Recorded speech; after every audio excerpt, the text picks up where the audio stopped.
Bonsoir les amis, bonsoir tout le monde, comment allez-vous? Nous sommes jeudi aujourd'hui, il est précisément 19h40. Écoutez, moi j'ai passé une bonne journée, boulot évidemment.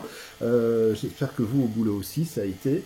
Alors c'est vrai qu'il y a beaucoup de questions de votre part par rapport au nouveau règlement électrique en Belgique. C'est vrai que vous savez les normes ont changé, il y a quelques modifications. Excusez-moi. J'ai attrapé un petit chat dans la gorge, alors excusez-moi aussi pour le bruit que vous entendez, c'est ma climatisation, parce que là il fait très chaud, on vient de sortir de table, ma femme a mis en route le four dans la cuisine, alors je vous dis pas la chaleur, donc ce qui fait que là ben, elle turbine pour un peu refroidir la pièce, sinon c'est juste intenable ici au-dessus. Donc voilà, mais pour revenir à tout ça, c'est vrai que ben, j'ai eu une personne qui m'a dit, mais enfin c'est ridicule, si on met des 30 milliampères, alors le 300 milliampères général, le différentiel 300 milliampères général ne sert à rien. Écoutez, ce sont les normes et on se doit de s'y tenir. Voilà, c'est comme ça. Alors c'est vrai qu'il peut y avoir effectivement des, allez, je vais dire, des trucs qui vous paraissent pas logiques. Moi aussi, hein, il y a des choses dans les normes que je me dis, mais enfin, c'est pas normal, etc. Mais bon, c'est comme ça. Alors on m'a demandé aussi par rapport au disjoncteur magnétothermique qu'on doit mettre pour protéger la ligne, pour protéger la colonne quand le coffret divisionnaire, le deuxième coffret ou troisième coffret que vous mettez dans votre installation se trouve éloigné du premier. On m'a demandé quelle était la distance. Alors je dois vous avouer que j'ai pas encore eu trop le temps de regarder à ça, mais je pense qu'à partir d'une dizaine de mètres de câble, vous devez mettre un disjoncteur magnétothermique. Alors quand on dit 40 ampères, ça dépend aussi bien sûr de la puissance de l'ampérage de votre disjoncteur magnétothermique au niveau de votre compteur, votre coffret 25S60 ou 25D60, c'est le disjoncteur que vous retrouvez juste en dessous du compteur. Si maintenant vous avez 25 ampères, ça ne sert à rien de mettre un 40 ampères. À ce moment-là, restez à 25. Si vous avez un 32 ampères, vous mettez un 32 ampères. Si vous avez un 40 ampères, vous mettez un 40 ampères.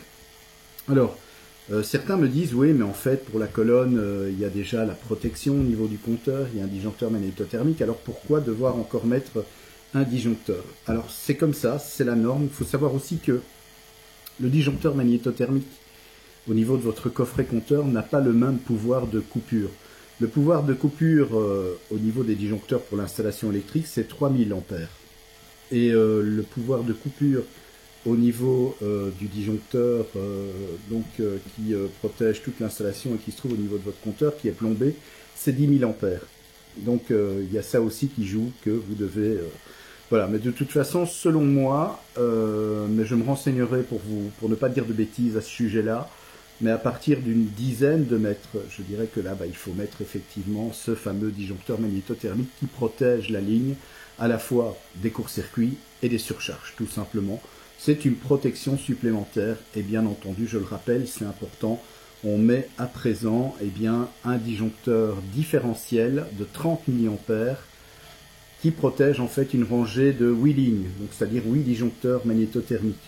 Donc tous les 8 disjoncteurs, il faut mettre un disjoncteur différentiel de 30 milliampères. Voilà, ce sont les nouvelles normes, mais c'est vrai que bon, c'était plus simple effectivement avant, et bien entendu moins coûteux forcément, mais voilà, c'est comme ça. C'est vrai que la Belgique s'aligne au niveau des normes européennes, et c'est vrai qu'on s'aligne aussi, je vais dire, sur le système déjà qu'on utilise en France, puisqu'en France effectivement à chaque je vais dire étage de votre coffret, imaginons que vous avez 4 high-DIN, il faudra forcément 4 disjoncteurs différentiels de 30 milliampères. En France, ils n'utilisent pas un disjoncteur différentiel général de 300 milli, ça n'existe pas. Mais eux, ce qu'ils ont par contre, c'est le disjoncteur abonné, qui est déjà un disjoncteur différentiel, et qui est en même temps un disjoncteur magnétothermique, qui lui, n'est pas comme chez nous avant le compteur, mais après le compteur. C'est pour ça qu'on l'appelle le disjoncteur abonné, et donc voilà, c'est la petite particularité par rapport à la France. Et les protections qui se trouvent avant le compteur au niveau d'Enedis en France, eh bien ce sont des fusibles.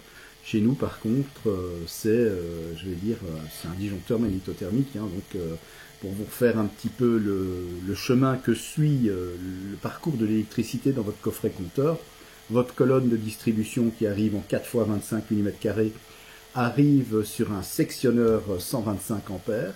Du sectionneur 125 ampères, et bien à ce moment-là, soit on part avec 3, 4 ou 2 fils.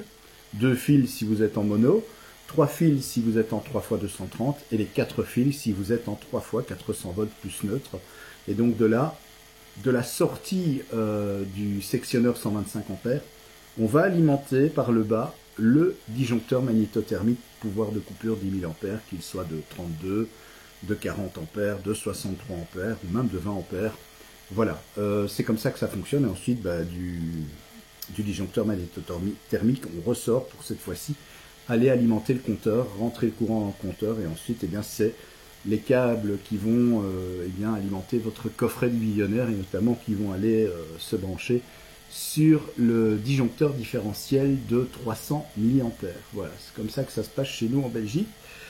Donc c'est vrai que ces nouvelles normes, bon, sincèrement, c'est vrai que pour nous électriciens, ça demande un peu plus de boulot.